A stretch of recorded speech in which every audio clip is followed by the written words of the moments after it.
আপনাদের অনেকের মোবাইলে, সবার সাথে এখন অ্যান্ড্রয়েড মোবাইল আছে, ফেসবুকে, মেসেজে, হোয়াটসঅ্যাপে, ইমোতে ইত্যাদিতে একটা মেসেজ আসে।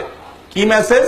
অনেক মেসেজ আসে। এর ভিতরে একটা আমার নজরে পড়ছে যে ভাই, এই মেসেজটা যে মদিনা থেকে নবী করিম সাল্লাল্লাহু আলাইহি ওয়াসাল্লামকে স্বপ্নে দেখছে, উনি বলছেন এটা এটা করতে, এটা এটা করতে, হান হান করতে, টান টান করতে স্বপ্নে দেখছে, এই কথাটা যদি আপনি 10 জন মানুষের কাছে আজকে প্রচার করেন, তাহলে এই কয়দিনের ভিতরে আপনি একটা সুসংবাদ পাইয়া যাবেন।